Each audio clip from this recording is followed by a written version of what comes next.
Hello students, good noon to all of you. खेद प्रकट करते हैं इस बात के लिए कि आप लोगों का आज क्लास डिलेड ही नहीं, थोड़ा डिस्टर्ब हो गया। कारण यह है कि कंप्यूटर स्टार्ट नहीं ले रहा था और ये टेक्निकल फॉल्ट आ गया था। इसके वजह से आप लोगों का क्लास दिक्कत हुआ। कृष्ण मुरारी पांडे लिख रहे हैं 12 बजे से टाइम एबव हो गया।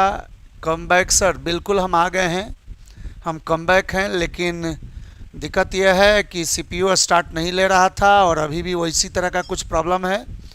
हम आपको लाइव आए हैं ये बताने के लिए थोड़ा देर, इसके बाद आप लोगों का हम यही क्लास यही सेट कल के क्लास में ले पाएंगे। आए हैं तो आप लोगों को कुछ बता देते हैं, कुछ मोटिवेट कर देते हैं और वो मोटिवेशन के रूप में एक छोटी सी आपको कहानी सुनाते हैं। उस कहानी को थोड़ा सा ध्यान से सुनिएगा और आप लोगों को हम ज़रूर इतना अश्योरेंस देते हैं कि वो कहानी आप लोगों को ताज़ा कर देगी, तरोताज़ा कर देगी। एक व्यापारी के पिंजरे में एक बहुत बढ़िया तोता था। वो बहुत अच्छा वक्ता था। तोता बोलता बहुत बढ़िया था। इतना ही नहीं, तोता बहुत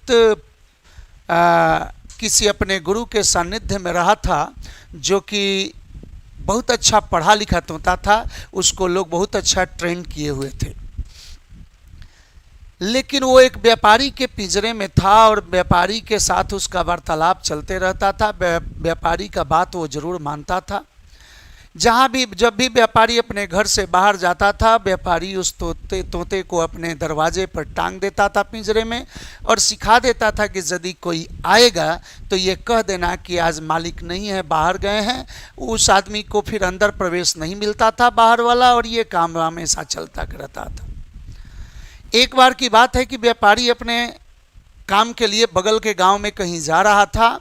वहाँ जाते वक्त वो बोला अपने तोते से कि आज मैं जा रहा हूँ फलाने गांव में वहाँ कुछ काम है हमको, तू दरवाजे पर रहना और दरवाजे पर रहकर यदि कोई आ जाए तो बता देना कि हम यहाँ हैं नहीं, हम कल आएंगे, कल मिलेंगे आप लोगों से। तोता जब ये बात सुना और उस गांव के बारे में जानकारी तोता को मिला तो तोता बोला कि मालिक आप जा रहे हैं, चलिए आपका यात्रा मंगलमय हो, लेकिन जब जा रहे हैं आप तो एक मेरा छोटा सा काम वहां कर दीजिएगा। व्यापारी बोला कि हाँ बताइए कौन सा काम आपका करना हो, मैं क्या कर दूं। बोला कि ठीक है हम बता देते हैं आपको करना क्या है कि जब वहाँ जाइएगा तो वहाँ मुखिया जी के यहाँ चले जाइएगा। गांव में मुखिया जी के दालान पर एक बहुत बड़ा आम का पेड़ है। उस पेड़ के एक खोंडरे में एक वृद्ध तोता मिलेंगे और वो तोता हमारे गुरुदेव हैं, जाकर वो मेरा केवल प्रणाम पहुँचा दीजिए उस तोते को, उस वृद्ध तोता को। व्यापारी को पहले विश्वास नहीं हुआ कि इसको अपना गुरुदेव याद हैं और गुरुदेव को ये प्रणाम भेज रहा है किस माध्यम से, लेकिन फिर भी उसने मुस्कुराकर कहा कि ठीक है मैं तुम्हारा प्रणाम पहुंचा दूंगा तुम्हारे गुरुदेव को। तोता को टांग दिया वो अपने दरवाजे पर और व्यापारी चल दिया दूसरे गांव में। वहां अपना सारा काम निपटाया। शाम में उसको लौटते वक्त याद आया कि हमारा तोता बहुत बढ़िया एक बात बोला है, देखते हैं थोड़ा सा ये बात सही है कि नहीं। वो जाता है मुखिया जी के दालान पर, देखता है तो सही में एक वहां पर बहुत बड़ा आम का पेड़ था।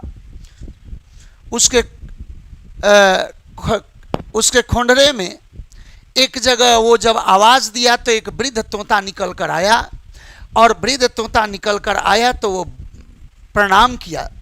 तोता जैसे ही प्रणाम किया इस व्यापारी को, व्यापारी समझ गया कि बात सही है, जरूर यह गुरुदेव उसका होगा, तभी इतना संस्कार इसमें झलक रहा है। इतना स्थिति जब व्यापारी देखा तो व्यापारी भी उस तोते को प्रणाम किया और बोला कि आपके शिष्य हमारे साथ हैं और वो आपको प्रणाम भेजे हैं। जब वो बोला कि प्रणाम भेजे हैं तो बहुत गदगद हुआ तोता, और वृद्ध तोता जो गुरुदेव थे बहुत खुश हुए कि मेरा शिष्य हमको याद किया है। फिर वो पूछते हैं कि ये बताइए कि हमारा शिष्य करता क्या है, अभी कहाँ है वो और आपके साथ कैसे है। तो उन्होंने बताया कि वो हमारे साथ हैं, हमारे ही पिंजरे का शोभा बढ़ा रहे हैं और वाकई वो बहुत संस्कारी हैं, बहुत पढ़े लिखे हैं, आपका दिया हुआ ज्ञान बिल्कुल संजो कर रखे हैं और उसका सदुपयोग करते हैं। वृद्ध तोता ने कहा कि हमारे शिष्य को हमारा आशीर्वाद भेजिएगा, और इतना कहकर वो कुछ सोचने लगा और सोचते ही उसका हार्ट अटैक कर गया, वो मर गया। वृद्ध तोता मर गया। सदमे में व्यापारी पड़ गया कि ये तोता मर क्यों गया अचानक, जब हम बताए कि वो हमारे पिंजरे का शोभा बढ़ा रहा है। सोच में जो वो पड़ा, इतना दुखी हुआ कि क्या कहने को, लेकिन मन मारकर हार थाक कर फिर अपने घर पर पहुंचता है। आकर कहता है, अपने दरवाजे पर आता है तो पहले ही देखता है कि उसका अपना तोता जो पिंजरे में था वो बहुत ही आनंदित वहां पर इंतजार कर रहा था कि हमारा मालिक कब आ रहे हैं। जब वो आया तो आते ही फिर वो प्रणाम किया और पूछा कि क्या सारा काम सही हुआ, आपका कार्य हो गया। बोला कि हाँ, सब काम सही हो गया। हमारे गुरुजी से मिले? तो बिल्कुल मिले। कैसे हैं हमारे गुरुजी? व्यापारी कुछ बोल नहीं रहा था। व्यापारी कुछ नहीं बोल पा रहा था कि गुरुजी कैसे हैं। जब वो गुरुजी का बात पूछता है तो 2-3 बार पूछने के बाद, तोते के 2-3 बार प्रश्न यही दोहराने के बाद व्यापारी कहता है कि आपके जो गुरुजी हैं वो आपको बहुत याद किए, आपको बहुत आशीर्वाद भेजे, लेकिन आपके गुरुजी को जब हम ये बात बताए कि वो आप हमारे पिंजरे का शोभा आप बढ़ा रहे हैं और आप हमारे यहाँ हैं, तो गुरुजी ने आपको आशीर्वाद दिया और वहीं पर वो दम तोड़ दिए, वो मर गए। यह जो शिष्य तोता था ये बात सुनता है, बहुत दुखी होता है और एक बार फिर अपने मालिक को और अपने गुरु को दोनों को प्रणाम करता है और ये भी तोता वहीं पर दम तोड़ देता है। गुरु तो मरा ही, शिष्य भी मर गया। अब दोगुना सदमे में व्यापारी था कि ये दोनों थे कौन, कैसी ये आत्माएं थी जो कि बात सुनते ही मर गई। और पहले तो ये इतना अच्छे पंडित थे, पांडित्य था, ये पढ़े लिखे तोते थे, और अंत में इनको कैसी परेशानियां हुई। जब ये ऐसी स्थिति बनी तो वो सदमे में बैठ के रो रहा था व्यापारी। वो कह रहा था कि आप कौन आत्माएं थी, कौन विभूषण आप थे, लेकिन जो हमारे साथ रहे और हम पहचान नहीं पाए। वो रो रहा था। तभी शिष्य तोता की आत्मा प्रकट हुई और बोली, वो आत्मा प्रकट होकर आत्मा बोला कि मालिक आप रोइए नहीं, इसमें आपका कोई दोष नहीं है।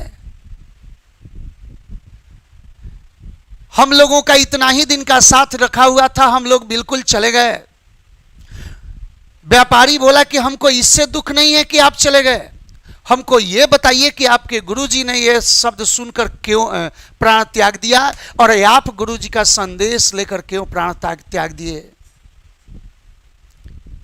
जवाब में वो शिष्य तोता का आत्मा बोलता है कि गुरुजी अब तक थ्योरी पढ़ा रहे थे कि आजादी स्वच्छंद होना चाहिए। हम लोगों को पढ़ाते रहे, जीवन भर पढ़ाते रहे, लेकिन जब लास्ट में रिजल्ट ये उनको सुनाई दिया कि इतना पढ़ाने के बावजूद हमारा शिष्य जो है वो पिंजरे में बंद है, तो उन्होंने अब थ्योरी पढ़ाना छोड़कर प्रैक्टिकल दिखाया, मर कर दिखा दिया कि यदि आजादी चाहिए तो मरने की कला आनी चाहिए। गुरुजी ने थ्योरी छोड़कर अब प्रैक्टिकल पढ़ाया था, तो इसलिए वो प्रैक्टिकल पढ़ाने में गुरुजी का प्राण निकल गया। उन्होंने कहा फिर व्यापारी ने कि तो आपका प्राण कैसे निकल गया। तो वो बोले कि जब गुरुजी का अगर थ्योरी से हमको समझ में नहीं आया तो प्रैक्टिकल अगर नहीं समझ पाते तो गुरुजी का शिक्षा का अपमान था, इसलिए हम भी अपना आपके पिंजरे से तो निकल नहीं सकते थे, इसलिए हम प्राण त्याग दिए ताकि हम सदा सदा के लिए आज़ाद हो जाएं। कहने का मतलब ये हुआ कि यदि घूंट घूंट कर जीना हो, उससे बेहतर है कि मरने की कला आनी चाहिए। मतलब यह है कि यदि रिजल्ट पर आपको घुटन होती हो, बार बार रिजल्ट के लिए पछतावा होता हो, तो एक बार जोशो खरोश के साथ अपनी पूरी ताकत लगा कर देखनी चाहिए। आपको अपना तन मन धन न्यौछावर करके देखना चाहिए रिजल्ट के लिए। एक बार एनर्जी लगाइए, क्योंकि थ्योरी तो हमेशा आपको मोटिवेट करती है, प्रैक्टिकली आपको एनर्जी लगाने की जरूरत है और इसके बाद रिजल्ट पर दावा ठोकने की जरूरत है। आपको मैं इस कहानी के माध्यम से ये बताना चाहता हूं कि मेरे प्यारे विद्यार्थीगण, जब भी रिजल्ट की बात कभी दिमाग में आए, कभी भी नेगेटिविटी सताए, तो इतना याद रखिएगा कि जोर लगाने की ज़रूरत है। एक पत्थर था जो चोट खा के कंकर कंकर हो गया, वो पत्थर ही है जो बैजू का चोट सहकर संकर हो गया। आप चोट सहें, आप परिस्थितियों को भापें, आप अपने आप को और एनर्जेटिक बनावें। मैं आप सभी के लिए शुभकामना देता हूँ, आप सभी को आशीर्वाद देता हूँ। आप सभी जहाँ रहें, अपने जहाँ जहाँ हों वहाँ वहाँ अपने क्षमता का सदुपयोग करें, अपना बेस्ट एफर्ट अपने पढ़ाई में लगावें। आप सभी को बहुत बहुत शुभकामना, धन्यवाद। इसी सेट के साथ हम कल मिलेंगे। थोड़ा कंप्यूटर प्रॉब्लम था आज, अभी भी कुछ प्रॉब्लम है, बीच में डिस्टर्ब हो जाएगा, इसलिए क्लास नहीं ले पा रहे हैं। आप सभी को मैं इसी सेट के साथ कल मिलेंगे। अंकित कुमार कह रहे हैं it's amazing story sir ji, thank you. Alok Kumar कह रहे हैं सॉरी सर आज लेट लाइव है। जी नहीं, लेट नहीं, हम टाइम पर हैं। हम अपने यहाँ पर खड़े थे लेकिन कंप्यूटर स्टार्ट नहीं हो पाया। सर एक बार वो वाला बोल दीजिए, दूसरों की कामयाबी लगती है आसान पर किसी को आसानी मिलती नहीं। राकेश झा लिख रहे हैं बिल्कुल, हम बोले हैं कि यूँ रोने से तकदीर बदलती नहीं है, वक्त से पहले रात गुजरती नहीं है। किसी की भी कामयाबी लगती है आसान पर किसी को भी आसानी से मिलती नहीं है। मिल जाती गर इत्तेफाक से तो सच है पचती नहीं है, क्योंकि कामयाबी पाना है पानी में आग लगाना। सच है पानी में आग आसानी से लगती नहीं है।